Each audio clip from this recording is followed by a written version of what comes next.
سلامونه دوستانو، زما نوم قادرشاه حمدي دی. د اډوبي فوټوشاپ CC 2019 پښتو زده کړې دوهمې ویډیو ته موږ راغلاست وایم. په نننۍ ویډیو کې دوستانو موږ راځو دلته کله چې تاسې اډوبي فوټوشاپ راخلاص کړئ نو تاسې داسې صفحه راخلاصیږي. په دې ځای کې دا فایلونه چې کوم خلاص شوي دي دا ټول تاسې وینئ، ګورئ دا ټول موږ ته چې معلومیږي دا ریسنټلی فایلونه دي، یعنې هغه فایلونه دي چې موږ تازه خلاص کړي یا تازه مو پر هغه باندې کار کړي. نو بیا دوی موږ ته د اسانۍ په خاطر دلته یږدي په یوه کلیک سره کولی شو چې بیرته هغه فایل ته موږ ورسو. یعنې په دې ځای کې ګورئ ټول دلته پراته دي، په یوه کلیک یې بیرته موږ خلاصولی سو. البته که چیرې فایل پر هغه ځای پروت هم یې نو بیا کولی سو، که چیرې نه وي مثلا د خبرې ما پر ډیسکټاپ باندې فایل ایښی وروسته مې بیا ډیلیټ کړی، فوټوشاپ دلته ما ته ښکاره کوي، مګر که چیرې زه کلیک کوم دی ما ته وایي چې دا فایل ډیلیټ شوی دی. بل راځم دلته دوستان تاسې کولی شئ کریټ نیو د کریټ نیو د لارې صفحه جوړه کړئ. نو د عکس دپاره خو لا صفحې ته ضرورت نشته، صفحه چې موږ جوړو د یو ډیزاین دپاره جوړو، عکس خو خپل ځان ته په خپله صفحه کې راخلاصیږي. راځم دلته بیا هم موږ ته ریسنټ اول ریسنټ یعنې تازه فایلونه تازه صفحې چې موږ خلاصې کړي هغه ټول په خپل سایز کې موږ دلته پرتې دي، کولی شو په یوه کلیک سره هغه چې شي کریټ کو او سټارټ یې کو. بل سیوډ هغه صفحې چې موږ ثبت کړي هغه بیا په دې ځای کې راته ښیي دا چې موږ څنګه صفحه ثبتولی سو، دا هم په دغه ویډیو کې درته وایم. بل دوستانو فوټو یعنې که چیرې موږ غواړو چې یو ایمیج خلاص کو، د ایمیج دپاره البته یو صفحه جوړه کړو نو هغه هم کولی شو دلته جوړه کړو. ګورئ لینډسکیپ صفحه موږ ته جوړولی سو، دغه رنګه پورټریټ صفحه هم جوړولی سو، دلته هغه اندازې هم شته. نو ټول ډیفالټ فوټوشاپ سایز خپل د فوټوشاپ سایز صفحه درته جوړوي د فوټو دپاره د عکس دپاره.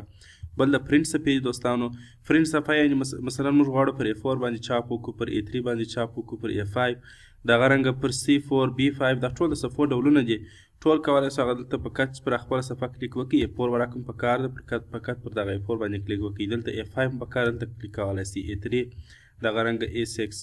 نو ټوله صفحې د پرنټ صفحې دي چې ټول بیا تاسې کولی شئ دلته په کټ کریټ کلیک کړئ صفحه تاسې ته جوړیږي. بل هم آرټ اینډ ایلسټریشن یعنې د رسامۍ دپاره چې موږ غواړو یو صفحه جوړه کړو فوټوشاپ کې نو کولی شو هغه د دغه ځای څخه جوړه کړو پوسټ کارډ، پوسټر دغه رنګه 1080 صفحه هم پکار وي، 900 پکسل صفحه هم پکار وي، ټول کولی شو. او بل مهم ځای چې دوستانو خلک یې ډېر کاروي البته ویب ډیولپران یې کاروي هغه دغه د ویب ساحه ده. په دې ځای کې تاسې کولی شئ چې د ویب دپاره مثلا د HTML دپاره یو صفحه جوړه کړئ نو هغه ګورئ دلته کولی شئ په هغه شکل باندې تاسې کریټ کړئ چې ټول د ویب لارج غټه صفحه د ویب میډیم ویب مینیمم ټول هغه اندازې په دا ځای کې شته. او بل دوستانو د موبایل صفحې دي، هر موبایل اوس تقریبا دغه نوی د فوټوشاپ ورژن چې دی هغه په دغه ترتیب جوړ دی. ګورئ که تاسې د آیفون ایکس دپاره مثلا والپیپر جوړوئ د آیفون ایکس دپاره یا د آیفون ایکس د صفحې دپاره یو بل ډیزاین جوړوئ او غواړئ چې په هغه اندازه کې چې کله تاسې خپل آیفون ایکس کې دغه ډیزاین راخلاص کړي نو ټوله سکرین ونیسي په هغه خپل آیفون ایکس په اندازه کې نو هغه ګورئ دلته اتومات هغه د صفحه دی تاسې ته ایښې ده، په کچ پر هغه کلیک ولګوئ دلته کریټ نیو صفحه جوړیږي. تاسې اوس ګورئ زه غواړم چې د آیفون ایکس صفحه جوړه کړم، کریټ چې کله کلیک کړئ بیا ګورئ ما ته هغه صفحه چې کېږي په دغه ترتیب سره جوړیږي، دا د آیفون ایکس صفحې سایز دی. راځم بیرته کریټ نیو ته او په دې ځای کې موبایل ته کولی شئ نورې صفحې هم شته، مثلا آیفون 8 آیفون 7 6 پلس آیپیډ پرو دغه رنګه انډرایډ صفحې دي، آیپیډ مینیمم آیپیډ 5 ټول صفحې تاسې کولی شئ په دې ځای کې چې کړئ جوړې کړئ. بل راځو دوستانو فلم ان ویډیو، ما تاسو ته د دې کورس د لومړۍ ویډیو کې دا خبره یادوي کړې وه چې موږ فوټوشاپ کولی شو په ویډیو کې څه نه څه ایډیټ هم وکړو نو هغه صفحې تاسې کولی شئ دلته اتومات خپل ویډیو ته جوړې کړئ. مثلا HDTV 1080 پکسل صفحه ده، HDTV 900 صفحه ده، ټول هغه د ویډیو د اندازې مطابق فلم 4K صفحه ده تاسې وګورئ او دغه رنګه 8K نو دا ټوله صفحې تاسې کولی شئ دلته جوړې کړئ.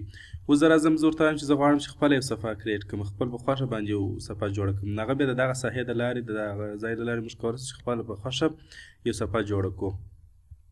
راځم په دې ځای کې زه غواړم چې یو لوګو جوړه کړم نو د لوګو دپاره اندازه چې د دوستانو 4500 په 5400 کې په دې ځای کې ویډ پراخوالی دی د صفحې او په دې ځای کې اندازه ده. ګورئ دغه پکسل انچ دا ټول د اندازې واحدونه دي، موږ په پکسل سره یو صفحه اندازه کوو د ډیزاین صفحه او دغه رنګه یا په انچ سره یا په سانتي متر سره یا په ملي متر سره ټول هغه اندازې په دغه ترتیب موږ ته ښودل شوي دي. ګورئ دوستانو ستاسې سره شاید دا سوال وي چې پکسل څه ته وایي. پکسل په ډیزاین کې زه به دغه یو عکس راخلاص کړم دلته، راځم دا عکس به زه نږدې کړم نور هم تاسې وګورئ د عکس څونه موږ نږدې کول د خانې د هر خانې ته یو پکسل وایي، ټول عکس خانې خانې سو ګورئ. اوس نو که د هر عکس یا هر ډیزاین خانې ډېرې پکسلې ډېرې هغه بیا ښه عکس او ښه صفا عکس به موږ ته په لاس راکوي. تاسې اوس وګورئ زه بېرته دا لرې کوم چې کله کمال یې نږدې کوي نو ټول عکس خانې خانې سي. دا هره خانه چې ده دا یو پکسل دی. راځم په دې ځای کې بیا هم دلته زه اندازه ورکوم په پکسل سره هیټ یې ورکوم 5400 هیټ یعنې لوړوالی یې دا رقم په جګوالی او دغه رنګه اورینټیشن چې دی دوستانو لینډسکیپ صفحه غواړي که پروټیټ صفحه غواړي هغه دلته کولی سئ. بل راځم ریزولیشن ورکوم مثلا 300 ریزولیشن خپله دغه پکسل ور ډېروي یعنې هغه ډیزاین ښایسته بیا راځي. ریزولیشن به تاسې اړ لري هر څومره چې ورکوئ خو زه خپله 300 اندازه باندې ورکوم.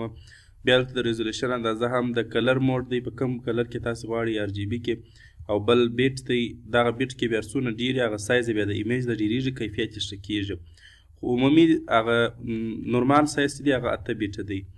بل د بیکګراوند کنټینټ چې بیکګراوند رنګ یې څرنګه غواړئ د بلاک یې غواړئ د سفیده که مثلا وایټ غواړئ او که چیرې دلته خپله رنګ ورته انتخابوئ کولی سئ خپله رنګ ورته انتخاب کړئ. زه ورته وایم چې بیکګراوند رنګ یې دا رقم یو رنګ سي. کریټ تاسې وګورئ داسې یو صفحه ماته اوس جوړه شوله. تاسې کولی سئ کریټ نیو د لارې نو کولی سئ دا صفحې جوړې کړو. اوس دغه صفحه زه هر ګړی نسم کولی د اندازې ورکړم نو د هغه دپاره فقط ګورئ دلته سیو موږ یو اپشن لرو یو ځای لرو دا چې مې ورکړله سیو پرسیټ. تاسې اوس وګورئ هغه دغه موږ دا رقم جوړه سول. بیا که موږ کولی سو په دغه ترتیب سره فقط په یو کلیک سره صفحه جوړه کړو. د دې اپشن د لارې تاسې کولی سئ مثلا اوس بل ډیزاین بیا ورته وایاست چې لیپټاپ ډیزاین داسې یو نوم زه ورکوم. اندازې به هم دلته ورکړم مثلا 4500 په 5400 کې. ریزولیشن او ټول کولی سئ تاسې ورکړئ سیو پرسیټ. تاسې اوس وګورئ لیپټاپ ډیزاین کله چې هغه کریټ کړئ اتومات هغه به هلته اتومات پراته وي د پرسیټ به پراته وي ستاسې صفحې اندازې به هلته اتومات په سیوټ کې یې. نو دغه د نوې صفحې درس و دوستانو. تاسې کولی سئ چې نوې صفحه دلته اوس مثلا د خبرې تاسې ایمیج خلاص کړی دی یو عکس مې خلاص کړی دی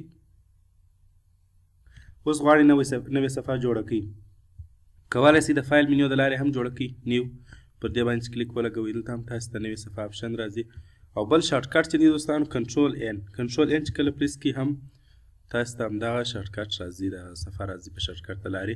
بل دوستانو بل اپشن چې موږ لرو هغه په دې ځای کې د اوپن اپشن دی. که چیرې تاسې یو بل ډیزاین پروت ولرئ د خپل کمپیوټر کې یا هم عکس ولرئ هغه کولی سئ د دې لارې راخلاص کړئ. مثلا دغه لوګو ډیزاین دی زه راځم دلته اوپن کلیک کوم او بیا راځم دلته د لوګو ډیزاین راخلاصوم. دا فوټوشاپ فایل دی PST فایل دی. مثلا د خبرې یا هم راځم د اوپن د لارې یو عکس راخلاصوم هم مشکل نشته. دا عکس دی فقط کلیک یې کړئ عکس تاسې ته راخلاصېږي. دا د اوپن کار سو. دوستانو دا هم د نن ورځې درس و. خدای دې وکړي چې د خوښۍ وړ مو ګرځېدلی وي او استفاده مو ځینې کړې وي. د خدای په امان.